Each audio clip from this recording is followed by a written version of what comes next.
Hello there. You don't have anywhere to be while you wait for your next match, do you? Good. Take a seat. The patrons have been fighting over this city for quite some time now, and every now and then, a match produces a story worth telling. The game started, and I was fighting for the Hidden King as Mina. Joining me on the yellow lane was Sinclair, as we would be pitted against Viper and Apollo. While farming for souls, I noticed both Apollo and Viper liked overextending and needing lots of unnecessary damage. I used that knowledge to claim the first kill on my team after the Apollo took a bit too much damage, and I quickly finished him off with a swing of my umbrella and a well-placed pistol shot.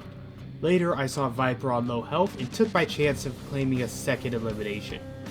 But she got away on 1 HP, while I got to ride the zip line of Shane back to my lane. However, Viper did not bother going back to get help, allowing me to take revenge once I came back. The Viper challenged me to a duel while I was poking on high ground, and my overconfidence was my downfall once again, allowing her to survive on 1 HP. When I came back, they had pushed us to our Guardian, and after killing Sinclair, who was doing a really good job holding down the fort while I ran it down mid for kills, they were after me. Luckily, they used Petrifying Bola, and I still had my ultimate. Popping Nox Nostra, I focused down Apollo, silencing him, and getting the kill before challenging the Viper to a rematch. She bravely pushed into my Guardian, taking too much damage. After a love bite took a big chunk of her HP bar, I dashed in and secured the kill with Rake. I was feeling pretty confident, but the Viper was not too happy about my performance. While pushing the Guardian, the Viper came to defend the lane, and before I knew it, my spirit damage was lowered as she bought Spirit Sap. Being a spirit hero, I took that personally. However, taking it personally did not make the debuff go away any faster, as I felt the need to retreat. Unfortunately, this left Sinclair all alone on the flank, as he was jumped by both Apollo and Viper, forcing him to retreat. Meanwhile, I was being a great teammate, letting him fight a 1v2 while I purchased some upgrades. Apollo popped his ultimate, and while I dodged it, my stationary Guardian could not. He swiftly cut me down while I whittled his HP down to a slither. But before either of us could get the final kill, Viper destroyed my Guardian and slithered around the corner to steal Apollo's rightful kill. Not to be outdone, our troopers were pushed up by Sinclair.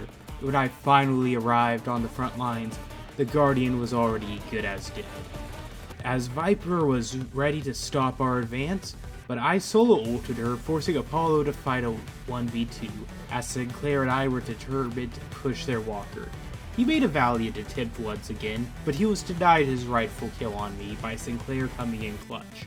The urn was in play, and wanting 4,000 souls, I decided to run it while a chaotic team fight in mid lane was happening. Silver was not too happy about me running urn and decided to challenge me halfway there. But Hayes had the same goal, claim the urn. The werewolf was no match for the two of us. Unfortunately, Viper was not happy about getting solo ulted and wanted vengeance. She dropped into the secret shop with a vengeance, spirit sapping Hayes while I whiffed all my shots. I desperately tried to escape, but Apollos and Graves both arrived to claim the urn for themselves. I was low health and looked like the Apollos was finally gonna get the kill he deserved on me, before Viper slithered in, finishing me off. Unfortunately, this game took place right before the most recent urn rework, and the replay crashes once the urn was delivered. So we're gonna have to use our imaginations if we're curious how that fight went. Things were not looking good. While we were busy losing the fight for the urn, Ivy was able to destroy the blue walker, and we still had not taken their blue guardian. At this point, I was pessimistic about our chances of winning. Both side lane walkers were getting attacked at the same time. Kelvin and I again forced a retreat, but my ego was too big and I needed to be humbled. Seeing a weakened Lash, I pushed in, but I got jumped by the entire enemy team. Apollo really must have wanted to kill me, as he dedicated his ultimate to make sure that he would claim the kill in this 1v4, finally securing the kill he deserved. Not content with killing me, the enemy team crashed into our green walker with the goal of snowballing their way to victory. A messy team fight broke out as everyone burnt their ultimates, but at the end of the day, me and Hayes were the only ones left standing, keeping our walker alive on a slither of health. We barely pushed the wave into their walker with the goal of evening the odds. However, their retaliation was swift, and I found myself dead to the fencer a second time. Feeling confident, Graves and Silver decided to run the urn. Seven and I were there to contest it. I flew to flip the urn but got caught in grasping hands of the undead right next to the urn. However, I was not stuck in there with them. They were stuck in there with me. I swung my umbrella in an attempt to get something, and something I did. While I did not get either target, their health was low enough to force a retreat. Seven decided to do his best Hassan Piker impression, smashing 4 in order to shock a dog to death and take out a punk necromancer in the process. Ivy and Viper swooped in last second to flip the urn, but I was still down there. I parried a heavy melee, securing the urn, and finishing off a low health Viper, escaping with only double-digit HP left. However, it was not all sunshines and rainbows, as they destroyed our green walker in the process. We were left with 1 walker, and they still had all 3. Sometime in between the start of the urn fight and now, the blue guardian finally fell, but it was feeling like a consolation prize. But we only had 7 slots while the enemy had 9. However, the enemy team was on the respawn train, and with the momentum we had got from taking the urn, my team pushed into the yellow walker, while Hayes and I started crashing into the green and blue walker respectively, not content with just 1 walker. Luckily, Hayes was a nice distraction, and I was able to take the green walker in retreat with only 1 opponent challenging me.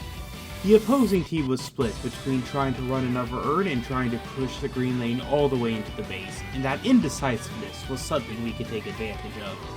Silver was trying to defend their last walker all alone against Vendetta, Hayes, and I. Before the team could rotate to help her, the walker already fell. The enemy team retaliated swiftly, taking the team fight to our last walker, and winning while having a trooper wave crash into our base at the same time. It was anyone's game at this point, and neither team wanted to walk away with the L.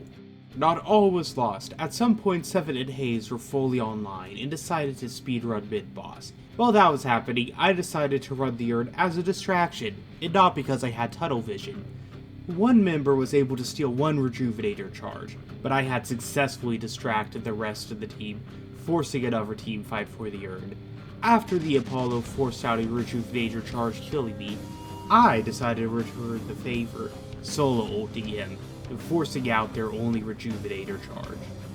No one was able to claim the urn, but with 8 lives compared to their measly 7, we were able to wipe out the entire enemy team, with me being the only casualty in the process. I was not exactly sure what happened while I was waiting to respawn, but another team fight broke out when I came back, over the urn again. However, Seven's ultimate and half of their team suicidally throwing themselves onto the jar meant that we were able to secure a second team wipe. The final push started as we rammed our way into the Archmother's museum, and the lone Ivy could do nothing to stop us. We destroyed both shrines in record time, and we quickly beamed down the Archmother while half their team was on the respawn train. Lash tried desperately to get away, but the enemy Ivy decided she would not die alone as she forcefully pulled Lash back into our team, sealing his fate. The outcome was determined and the fight was over, with us having the man advantage and plenty of troopers to help finish off the Archmother. It was only a matter of time before she fell. It did help that Silver and Apollo tried killing me and thought that was more important than protecting their patron. But while I was retreating to avoid an 80-second respawn timer, the game victory screen appeared. I did not do too bad, going 15-9-15, but my Hayes was the real MVP with 22 kills, 13 assists, and only 5 deaths. Well, looks like the ritual is about to begin. You should come visit me again sometime. I still have plenty of stories left to tell. Perhaps one day I'll find a way to publish all my tales so people around the world can hear them through some sort of magical device, if such a thing even exists. I imagine it'd be quite important to make sure you were subscribed to it. Until next time, though, bye.